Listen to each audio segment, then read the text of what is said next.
ચલો આજે એક એવી દુનિયામાં જઈએ જે જે આપણી કલ્પના બહારની છે. એક એવી દુનિયાની કલ્પના કરો જ્યાં નદીમાં માછલી નહીં પણ એક જીવતી જાગતી ટ્રેન જેવો સાપ તરતો હોય. આપણે વાત કરી રહ્યા છીએ ટાઇટનોબોઆની. પૃથ્વી પર અત્યાર સુધીમાં મળી આવેલો સૌથી મોટો સાપ. આપણી પાસે જે સ્ત્રોતો છે એના આધારે આજે આપણે માત્ર એના કદની જ નહીં પણ એની આખી દુનિયાની, એના રહસ્યોની અને એ આપણને આપણા ભવિષ્ય વિશે શું કહી શકે છે એની ઊંડાણપૂર્વક વાત કરીશું. અને આ કોઈ હોલિવૂડની ફિલ્મની સ્ક્રિપ્ટ નથી. આ વાસ્તવિકતા હતી. આજથી લગભગ 6 કરોડ વર્ષ પહેલાંની. ડાયનાસોરના વિનાશ પછી પૃથ્વી પર જ્યારે જીવન ફરીથી પગભર થઈ રહ્યું હતું ત્યારે આ મહાકાય જીવે રાજ કર્યું. એની વાર્તા માત્ર એક મોટા સાપની નથી પણ એ આખા યુગની વાર્તા છે. અને એ વાર્તાની શરૂઆત પણ કોઈ રહસ્યમય જંગલમાંથી નહીં પણ એક એવી જગ્યાએથી થઈ જ્યાં કોઈએ કલ્પના પણ નહોતી કરી. કોલંબિયાની સેરેજોન નામની દુનિયાની સૌથી મોટી ખુલ્લી કોલસાની ખાણમાંથી. સ્ત્રોતોમાં એ ખાણની તસવીર છે જ્યાં વિશાળ ટ્રક પણ રમકડા જેવા લાગે છે. આવી ધૂળ અને પથ્થરોની દુનિયામાં ઇતિહાસનું સૌથી મોટું રહસ્ય દટાયેલું હતું. બરાબર. અને આ શોધનું વૈજ્ઞાનિક મહત્વ સમજવા માટે જુઓ, આપણે સમયમાં પાછું જવું પડે. ડાયનાસોરનો અંત આવ્યો એ પછીના યુગને પેલિયોસીન કહેવાય છે. વૈજ્ઞાનિકો માટે આ સમયગાળો એક બ્લેક બોક્સ જેવો હતો, ખાસ કરીને દક્ષિણ અમેરિકાના ઉષ્ણકટિબંધીય વિસ્તારો માટે. આપણને ખબર જ નહોતી કે ત્યાં કેવા પ્રકારના જીવો હતા. સેરેજોન ખાણે એ બ્લેક બોક્સનો દરવાજો ખોલી નાખ્યો. તો આ બધું શરૂ કેવી રીતે થયું? કોણ હતું જેણે આ કાળા પથ્થરોમાં ઇતિહાસ શોધી કાઢ્યો? આ શોધનો શ્રેય ફ્લોરિડા યુનિવર્સિટી અને સ્મિથસોનિયનના સંશોધકોની ટીમને જાય છે. 2000ના દાયકાની શરૂઆતમાં જોનાથન બ્લોચ અને કાર્લોસ જરામિલો જેવા ઉત્સાહી લોકો ત્યાં કામ કરી રહ્યા હતા.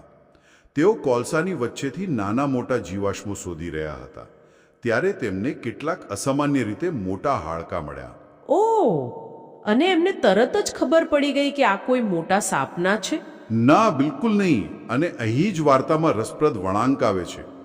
એ હાડકાં જે કરોડરજ્જુના મણકા હતા એ એટલા મોટા હતા કે કોઈએ સપનામાં પણ વિચાર્યું નહોતું કે આટલા મોટા સાપનું અસ્તિત્વ હોઈ શકે. એટલે શરૂઆતમાં એમણે શું ધાર્યું કે આ કોઈ પ્રાચીન મગરમચ્છના અવશેષો હશે, કારણ કે તે સમયમાં મોટા મગરમચ્છ હતા એ વાત જાણીતી હતી. એટલે કે સત્ય એટલું મોટું હતું કે એમના મગજમાં પણ ના આવ્યું. તો પછી એમને ભૂલ સમજાઈ ક્યારે? જ્યારે એ હાડકાને લેબમાં લઈ જવામાં આવ્યા અને એનો ઝીણવટપૂર્વક અભ્યાસ થયો ત્યારે એક નિષ્ણાતની નજર એના આકાર પર પડી. એ મણકાનો આકાર એવો હતો જે ફક્ત ને ફક્ત સાપમાં જ જોવા મળે છે. જે એક ક્ષણ એમને સમજાયું કે આ મગર નહીં પણ એક સાપના અવશેષો છે. એક ક્ષણ વિજ્ઞાન જગત માટે ભૂકંપ જેવી હતી, કારણ કે ગણિત સ્પષ્ટ હતું. જો મણકાનું કદ આટલું હોય તો સાપનું કદ તો અકલ્પનીય હોવો જોઈએ.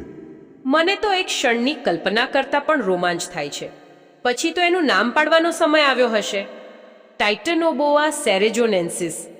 આ નામ સાંભળતા જ લાગે છે કે વૈજ્ઞાનિકો ખૂબ જ ઉત્સાહિત હશે. આ નામ કેવી રીતે નક્કી થયું?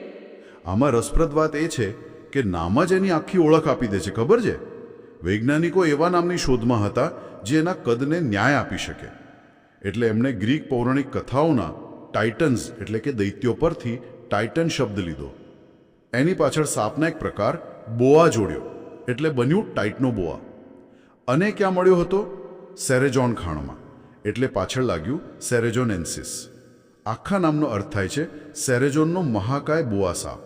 એકદમ પરફેક્ટ નામ. સારું, નામ તો મળી ગયું, જે પોતે જ વિશાળ હોવાનો સંકેત આપે છે. પણ આપણે અહીં વિશાળ એટલે કેટલા વિશાળની વાત કરી રહ્યા છીએ? શું આપણે આજના એનાકોન્ડા કરતાં થોડા મોટા સાપની વાત કરી રહ્યા છીએ કે પછી કંઈક એવું જે આપણી કલ્પનાની બહાર હોય? આપણે કલ્પના બહારની જ વાત કરી રહ્યા છીએ. સ્ત્રોતોના અંદાજ મુજબ એની લંબાઈ 13 થી 14.5 મીટર એટલે કે લગભગ 45 ફૂટ જેટલી હતી. આને સમજવા માટે જરા વિચારો. તમે રસ્તા પર ઊભા છો અને એક મોટી સ્કૂલ બસ પસાર થાય છે. હવે કલ્પના કરો કે તે બસ નહીં પણ એક જીવતો શ્વાસ લેતો સાપ છે. એટલો લાંબો હતો ટાઇટનોબોઆ. અને વજન? લંબાઈ તો ઠીક છે, પણ એનું વજન કેટલું હશે? વજન લગભગ 1135 કિલોગ્રામ. એટલે કે 1 ટનથી પણ વધારે, મતલબ એક નાની કાર ઉપાડીને મૂકી દો એટલું વજન. આજના સૌથી મોટા સાપ ગ્રીન એનાકોન્ડા, જે પોતે પણ એક રાક્ષસ જેવો લાગે છે, એ ટાઇટનોબોઆની સામે પાણી ભરે. સ્ત્રોતમાં જે કદની સરખામણી કરતો ચાર્ટ છે એ જોતા જ ખ્યાલ આવે કે આ બંને વચ્ચે જમીન આસમાનનો ફરક છે. જો એના સિવાય બીજા કોઈ મોટા સાપ ઇતિહાસમાં થયા છે? સ્ત્રોતોમાં ગિગાન્ટોફિસ અને તાજેતરમાં ભારતમાં મળેલા વાસુકી ઇન્ડિકસનો પણ ઉલ્લેખ છે. હા, આ એક ટાઇટન્સની લડાઈ જેવું છે. ગિગાન્ટોફિસ, જે આફ્રિકામાં રહેતો હતો, એ લાંબા સમય સુધી રેકોર્ડ હોલ્ડર હતો, પણ ટાઇટનોબોઆએ એને પાછળ છોડી દીધો.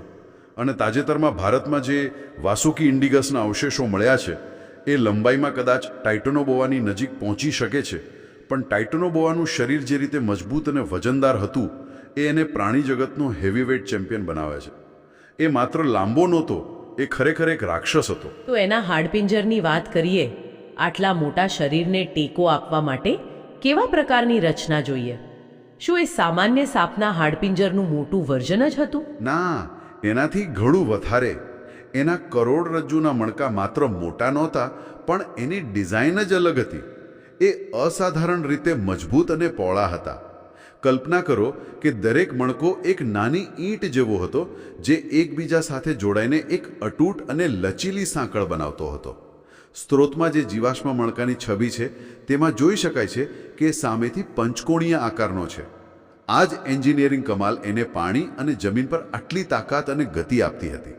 અને પછી 2011માં એક બહુ મોટી સફળતા મળી, જ્યારે એની ખોપરીના અવશેષો મળ્યા. ત્યાં સુધી તો આપણી પાસે માત્ર કરોડરજ્જુના મણકા જ હતા, ખરું ને? બરાબર. અને આ એક બહુ મોટી વાત હતી, કારણ કે સાપની ખોપરીના હાડકાં ખૂબ જ નાજુક હોય છે. તે ભાગ્યે જ જીવાશ્મ તરીકે સચવાય છે. 3 અલગ અલગ ટાઇટનોબોઆની ખોપરીના ટુકડા મળ્યા અને એણે આખી રમત બદલી નાખી. કારણ કે કરોડરજ્જુ તમને કદ વિશે કહે છે, પણ ખોપરી તમને એના જીવન વિશે કહે છે. એ શું ખાતો હતો, એ કેવી રીતે શિકાર કરતો હતો, આ બધા સવાલોના જવાબ ખોપરીમાં છુપાયેલા હતા. અને એ જવાબોએ બધાને ચોંકાવી દીધા હશે, કારણ કે શરૂઆતમાં તો બધા એવું જ માનતા હશે કે આટલો મોટો સાપ તો મોટા મોટા મગરમચ્છનો શિકાર કરતો હશે, એક સુપર પ્રિડેટરની જેમ. હા, એક તાર્કિક અનુમાન હતું. બધા એ જ કલ્પના કરતા હતા કે એ એનાકોન્ડાની જેમ પાણીમાં છુપાઈને રહેતો હશે અને કોઈ વિશાળ મગર કે કાચબો પાણી પીવા આવે એટલે એના પર હુમલો કરીને એને ગુંગળાવીને મારી નાખતો હશે. પણ સત્ય કંઈક અલગ જ નીકળ્યું. હા, ખોપરી અને ખાસ કરીને એના દાંતની રચનાએ એક નવી જ વાર્તા કહી.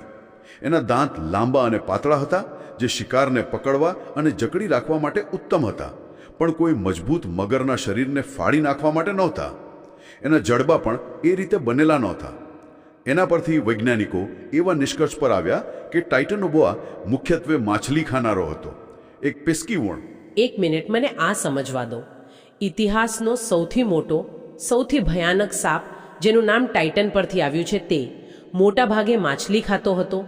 આ તો વાર્તામાં એક મોટો વળાંક છે, જાણે કોઈ બોડી બિલ્ડર ફક્ત સલાડ ખાતો હોય એવું લાગે છે. હા, અને આ વળાંક જ આપણને તે સમયની દુનિયા વિશે ઘણું બધું શીખવે છે. આનો અર્થ એ નથી કે તે નબળો હતો, પણ એ કે તેનું પર્યાવરણ માછલીઓથી એટલું સમૃદ્ધ હતું કે તેને બીજા કોઈ મોટા શિકારની જરૂર જ નહોતી. આપણે આજની નાની માછલીઓની વાત નથી કરી રહ્યા. તે સમયની નદીઓમાં ફેફસાવાળી માછલીઓ એટલે કે લંગફિશ અને બીજી ઘણી મોટી માછલીઓ હતી, જેમાંથી કેટલીક તો માણસ જેટલી લાંબી હતી. ટાઇટનોબોઆ માટે આ એક all you can eat buffet જેવું હતું. તો પછી એ જે દુનિયામાં રહેતો હતો એ કેવી હતી? સ્ત્રોતમાં જે પેલિયોસીન પૃથ્વીનો નકશો છે એ જોતા લાગે છે કે ખંડો પણ અલગ જગ્યાએ હતા. બિલકુલ. એ સમયને ગ્રીન હાઉસ અર્થ કહેવાય છે. પૃથ્વી પર બરફનું નામો નિશાન નહોતું. વાતાવરણ ગરમ અને ભેજવાળું હતું.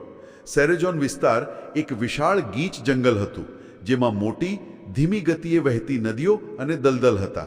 આજના એમેઝોન જંગલ કરતાં પણ વધુ ગરમ, વધુ ભેજવાળું અને વધુ જીવંત. વાહ! એટલે કે આખી ઇકોસિસ્ટમ જ ગોડઝિલા ફિલ્મના સેટ જેવી હતી. બધું જ વિશાળ હતું. સાપ, કાચબા, મગર. તે સમયની દુનિયામાં એક સામાન્ય દિવસ કેવો હશે તેની કલ્પના કરવી પણ મુશ્કેલ છે. તમે એકદમ સાચો શબ્દ વાપર્યો, વિશાળ.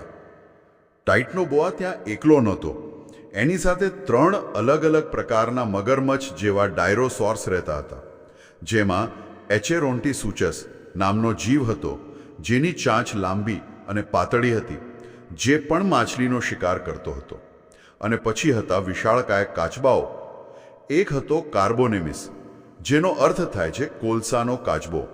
એનું કવચ એટલું મોટું હતું કે એમાં એક નાની કાર સમાઈ જાય. આ બધા મહાકાય જીવો એક જ નદીમાં સાથે રહેતા હતા. આ બધું સાંભળીને એક સવાલ થાય છે કે આ બધું આટલું મોટું કેમ હતું? અને અહીંથી વાત વધુ રસપ્રદ બને છે, કારણ કે ટાઇટનોબોઆનું કદ આપણને માત્ર એના વિશે જ નહીં, પણ તે સમયની આબોહવા વિશે પણ કંઈક કહી શકે છે. આ જ આ શોધનો સૌથી મહત્વનો ભાગ છે. પ્રશ્ન એ છે કે કોઈ સાપ આટલો મોટો કેવી રીતે બની શકે? અને જવાબ કદાચ તાપમાનમાં છુપાયેલો છે. ટાઇટનોબોઆ જેવા સરીસૃપો ઠંડા લોહીના પ્રાણીઓ છે. આનો અર્થ એ નથી કે એમનું લોહી ઠંડુ હોય છે, પણ એક એમના શરીરનું તાપમાન આસપાસના વાતાવરણ પર નિર્ભર કરે છે. એટલે કે એમના શરીરમાં આપણી જેમ ગરમી પેદા કરતું મશીન નથી હોતું. બરાબર. આનો સંબંધ ચયાપચય સાથે છે, એટલે કે શરીરનું એન્જિન કેવી રીતે કામ કરે છે. ઠંડા લોહીના પ્રાણીઓનું એન્જિન બહારની ગરમી પર ચાલે છે. જો વાતાવરણ ઠંડુ હોય તો એન્જિન ધીમું ચાલે, સાપ સુસ્ત થઈ જાય. પણ જો વાતાવરણ ગરમ હોય તો એન્જિન ફૂલ સ્પીડમાં ચાલે. એ વધુ ખાઈ શકે, વધુ સક્રિય રહી શકે અને પરિણામે વધુ મોટો થઈ શકે. ટાઇટનોબોઆના કદનું એન્જિન ચલાવવા માટે વાતાવરણ ભઠ્ઠી જેવું ગરમ હોવું જરૂરી હતું. તો વૈજ્ઞાનિકોએ આના પરથી કોઈ આંકડો કાઢ્યો છે કે ત્યારે કેટલી ગરમી હશે? હા, જે ટીમે ટાઇટનોબોઆની શોધ કરી હતી એમણે ગણતરી કરી કે આટલા મોટા સાપને જીવંત રહેવા માટે તે વિસ્તારનું સરેરાશ વાર્ષિક તાપમાન ઓછામાં ઓછું 32-33 ડિગ્રી સેલ્સિયસ હોવું જોઈએ. આજના ઉષ્ણકટિબંધીય જંગલોના સરેરાશ તાપમાન કરતાં પણ 5-7 ડિગ્રી વધારે. આ એક બહુ મોટો દાવો હતો. તો મતલબ સાપનું કદ બરાબર તાપમાન, કેટલું સરળ લાગે છે. પણ વિજ્ઞાનમાં ભાગ્યે જ કોઈ વાત આટલી સરળ અને સર્વસંમત હોય છે, ખરું ને? બિલકુલ નહીં. તરત જ બીજા સંશોધકોએ આ સિદ્ધાંતને પડકાર્યો. એમણે 2 મુખ્ય દલીલો કરી. પહેલી દલીલ એ હતી કે જો આ સિદ્ધાંત સાચો હોય તો આજના સમયમાં પૃથ્વી પરના સૌથી ગરમ વિસ્તારોમાં પણ આપણને ખૂબ મોટા સાપ અને ગરોળીઓ મળવા જોઈએ, પણ એવું નથી. અને બીજી દલીલ શું હતી? મને લાગે છે કે એ ભૌતિકશાસ્ત્ર સાથે જોડાયેલી હશે. તમે સાચા છો. બીજી દલીલ ઓવરહીટિંગની હતી. વિવેચકોએ કહ્યું કે 32-33 ડિગ્રી જેવા ઊંચા તાપમાનમાં ટાઇટનોબોઆનું વિશાળ શરીર સરળતાથી વધુ પડતું ગરમ થઈ જવાનું જોખમ હતું. જેમ એક મોટી